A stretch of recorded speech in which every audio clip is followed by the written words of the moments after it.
Hello friends, welcome back to my YouTube channel. इस video में हम क्या डिस्कस करने वाले हैं, एडवांस टैक्स। एडवांस टैक्स आपको किस केसेस में देना होता है and consequences for non payment of advance tax.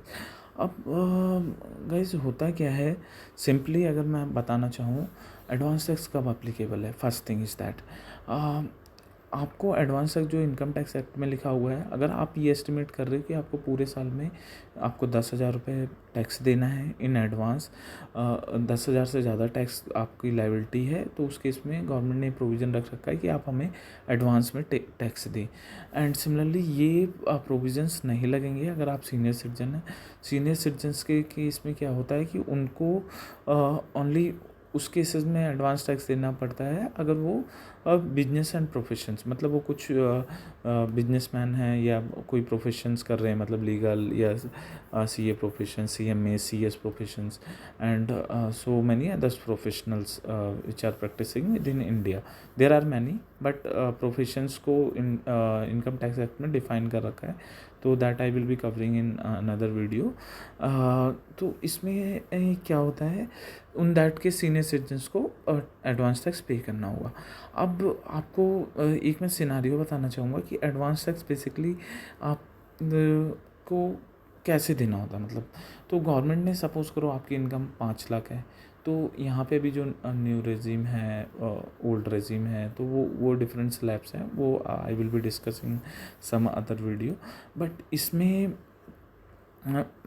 मतलब इंटेंशंस क्या है, जैसे एडवांस टैक्स आपको पे करना, सपोज़ करो आपकी इनकम 5,01,000 जो कि अभी जस्ट एन एग्जांपल, या सिंपली आप ये एज्यूम करो आपकी इनकम आपका टैक्स पेबल है 15,000 रुपये।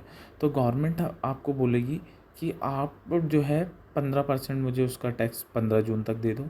सपोज़ ये अभी 23-24 चल रहा है, मतलब फाइनेंशियल ईयर 23-24।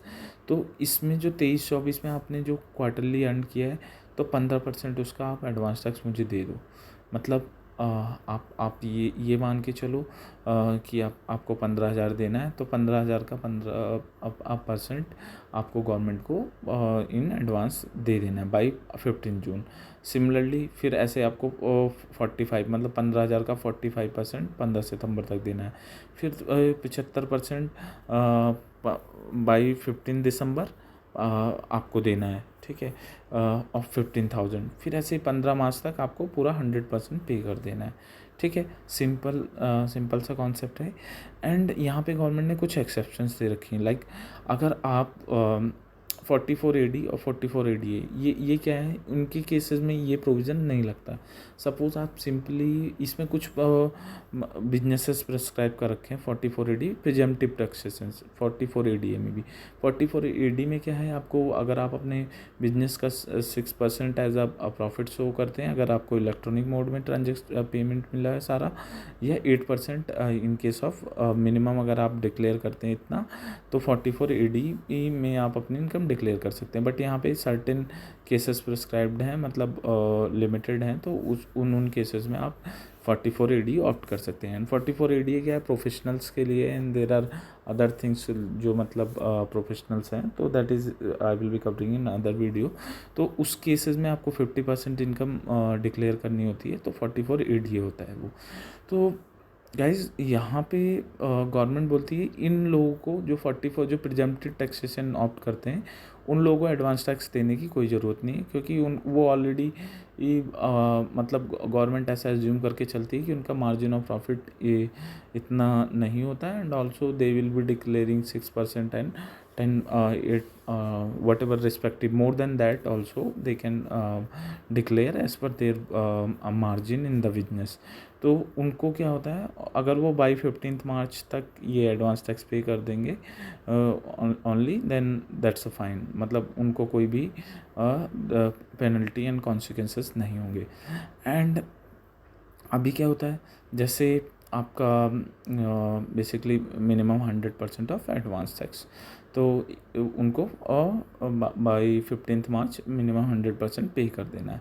एंड देन अभी similarly there are examples, and advance tax pay कर दिया, एंड नाउ यहाँ पे मैं कुछ केसेस कवर करना चाहूँगा। ये तो सिंपल सिनारियो हो गए जो मैंने आपको बता दिया कि कैसे एप्लीकेबल है क्या नहीं है, मतलब इन अ सिंपल लैंग्वेज। अब मैं कुछ आपको इन जनरल जो मतलब सिनारियो होते हैं कब कब लोगों को ये एस्टिमेट करना चाहिए कि एडवांस टैक्स उन्हें देना चाहिए। मतलब सपोज़ आप सैलरीड एम्प्लॉयड हैं तो वहाँ पे एज़ पर गवर्नमेंट ने पहले ही प्रोविज़न डाल रखा है कि आपके एम्प्लॉयर पे ऑब्लिगेशन है, अगर आपका कुछ भी टैक्स पेबल है तो एम्प्लॉयर आपका टीडीएस डिडक्ट कर लेगा। तो उस केस में आपका कोई एडवांस टैक्स कुछ भी एस्टिमेट करने की ज़रूरत नहीं है। एंड सेकेंड थिंग, अगर आप सपोज़ करो आप शेयर मार्केट में ट्रेडिंग कर रहे हैं या आपने प्रॉपर्टी बेच दी या आपने शेयर्स बेच दिए एंड ट्रेडिंग कर रहे हो, आप बिजनेस कर रहे हो या आपने हाउस प्रॉपर्टी लेट आउट कर रखी, तो उन सिनारियोस में क्या होता है कि वहाँ पे हाउस प्रॉपर्टी लेट आउट की, वहाँ पे अगर गवर्नमेंट ने मैंडेटरी नहीं कर रखा है कि आपको टैक्स डिडक्ट करना ही है, तो although there is some places, मतलब उसमें सर्टेन अमाउंट के बाद जो भी रेंट पेयर है उस पर ऑब्लिगेशंस है कि उसको टैक्स डिडक्ट करना होगा, बट गवर्नमेंट ने वहाँ पे नहीं एस्टिमेट कर रखा है। तो उस केसेस में क्या होता है, आप सैलरीड एम्प्लॉयड हो, आपके पास हाउस प्रॉपर्टी, आपने उसको रेंट पे चढ़ा रखा है, तो उस केस में आप समझ नहीं पाते हो एंड उस केस में आपका एडवांस टैक्स एप्लीकेबल होता है। मतलब कि वो मोर देन 10,000 होते हैं। सपोज़ 5 लाख रेंट आ रहा है तो आप 30% स्लैब में, मतलब 10 लाख के ऊपर आपकी इनकम है एंड अज्यूमिंग कि आप ओल्ड टैक्स रेजिम में हैं या रिस्पेक्टिव जो आपका टैक्स ब्रैकेट है वो 30% है, तो उस केस में क्या होगा, फिर आपने एडवांस टैक्स नहीं पे किया तो फिर आप पे इंटरेस्ट लगता है 234B 234C का। और वो इंटरेस्ट क्या होता है लोगों को पता नहीं होता। इन दैट केसेस क्या होता है, वो they end up in paying a huge amount of interest at the time of filing their income tax return. तो अगर ऐसा कोई भी सिनारियो है guys, I will not take much time in this video. अगर आपको ऐसा लग रहा है कि आपकी इनकम जो भी आपकी एडिशनल इनकम है, अगर सैलरीड एम्प्लॉयड है तो आपकी एडिशनल बैंक से आ रहा है, एफडी इंटरेस्ट हो गया एंड आपका शेयर मार्केट से इनकम हो गया या आपका एफएनओ से हो गया या आपका हाउस प्रॉपर्टी से हो गया, तो आप अपना एस्टिमेट्स करो कि आपका टोटल कितना टीडीएस कटा हुआ है या डिविडेंड इनकम हो गया और कितना, अगर आपका टैक्स ब्रैकेट ज़्यादा है तो आप उसके अकॉर्डिंगली अपना एडवांस टैक्स एस्टिमेट करके गवर्नमेंट को टाइमली जमा कराओ एंड उससे क्या होगा, and you will not be paying a more taxes to the more interest to the government.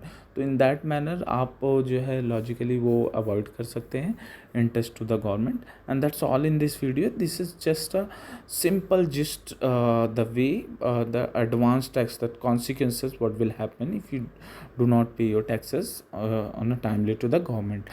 And if you like this initiative, whatever that I have just started this series to giving you all a financial literacy, whatever the knowledge I have, I will just like to share with all of you. And please do share, like and subscribe, and that's all in this video. Thank you so much.